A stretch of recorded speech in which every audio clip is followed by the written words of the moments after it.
అనే దయా కిరీటంలో 365 రోజులు మిమ్మల్ని కాచి కాపాడుతుంటే దేవుడైనటువంటి నన్ను విడిచిపెట్టి, అంటే ఇక్కడ ఉన్నటువంటి విషయం కాదు కానీ హబక్కుకులో ఉన్నటువంటి ప్రవక్తతో అలనాడు ఇజ్రాయేలు జనాంగంతో దేవుడు మాట్లాడుతున్నాడు. ఏమని? కోపించుచునే వాత్సల్యత అంటే ఏంటి? లవ్. నేను కోపిస్తున్నాను, నేను చాలా హంగ్రీతో ఉన్నాను, బట్ నేను లవ్ చేస్తున్నాను. కారణం ఏంటి? మీరు నా దగ్గరకు రావడం లేదు, మీరు నాతో ఉండడం లేదు, నన్ను విడిచిపెట్టి ఉంటున్నారు కాబట్టి నాకు కోపం వస్తుంది. కానీ మరలా మీరు నా దగ్గరికి వస్తే నాలో నుంచి ఏమొస్తుంది? ప్రేమ వస్తుంది. కాబట్టి నా ప్రేమనే మీరు కోరుకోవాలి కానీ నా కోపాన్ని మీరు కోరుకో. ఒకవేళ దేవుని కోపాన్ని కనుక చూడాలనుకుంటే ఎంతమంది దేవుని కోపాన్ని గురైన వాళ్ళు బైబిల్ గ్రంథంలో ఉన్నారు. ఈ భూమి ఉన్నపళంగా నెరవేడిస్తే 25,000 మంది భూమిలో దిగిపోయిన వాళ్ళు ఉన్నారు. దేవుని కోపం అది, అవునా కదా? దేవునికి వ్యతిరేకంగా ఉన్నారు.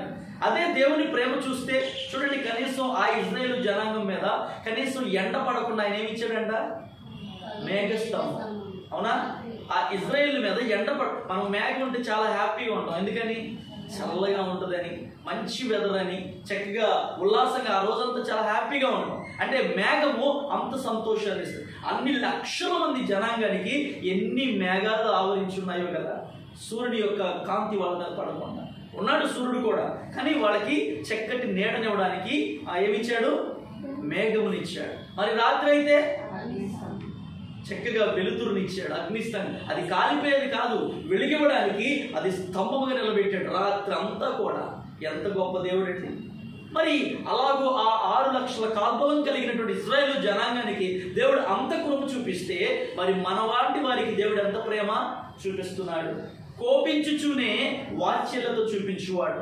ఆఖరి మాట 4వ వచనం మనం చదువుకున్న దాంట్లో, సూర్యకాంతితో సమానమైన ప్రకాశం కనబడుచున్నది, ఆయన హస్తము నుండి కిరణములు బయలువెడుచున్నాయి. కిరణాలు అంటే తెలుసా మీకు? సూర్యులో నుంచి ఫోకస్ లో వస్తూ ఉంటాయి కిరణాలు. అవి ఆ కిరణాలు పడుతున్నప్పుడు చాలా బాగుంటాయి చూడడానికి. మీరు ఎప్పుడన్నా మచిలీపట్నం ఆ బీచ్కి వెళ్ళినప్పుడు సూర్యుడు ఉదయించినప్పుడు చూడాలి. ఆ సూర్యకిరణాలు వస్తూ ఉంటాయి. వేకువజామున వచ్చి ఆ సూర్యకిరణాలు చాలా గొప్పగా ఉంటాయి. అది మంచి వెలుతురునిస్తూ ఉంటుంది. అలాంటి కిరణాలు అంటే ప్రతి ఒక్క కిరణము అంటే ఇక్కడ అర్థం ఏంటంటే దీవెన, ఆశీర్వాదం. ఆయనే సూర్యుడిగా వెలుగుగా ఉన్నప్పుడు ఆయనలో నుండి వస్తున్నటువంటి ప్రతి కిరణంలో ఏముందంట? దీవెన ఉంది, ఆశీర్వాదం. అలాంటి కిరణములు ఎక్కడి నుంచి వస్తున్నాయి? ఆయన హస్తములో నుండి. ఆయన హస్తం ఎప్పుడు కూడా దీవించేదే, ఆశీర్వదించేదే. యెహోవా దక్షిణ హస్తము సాహస కార్యములను. కాబట్టి మన జీవితంలో ఈ సంవత్సరం దయా కిరీటంలో దేవుడిస్తున్నటువంటి గొప్ప దీవెన, ఆశీర్వాదాన్ని మనం అందరం పొందుకోగలగాలి. ఆ అట్టి దీవెన, అట్టి ఆశీర్వాదము మరి జ్యోతికి ఈ రోజు మొదలుకొని మరలా వచ్చే సంవత్సరం ఆ జన్మదినం వరకు కూడా దేవుడు తన కృప చేత, వాత్సల్యత చేత, బాహుళ్యత చేత కాచి కాపాడును గాక. ఈ మాటలు దేవుడు మన వినికిడిలో దీవించు.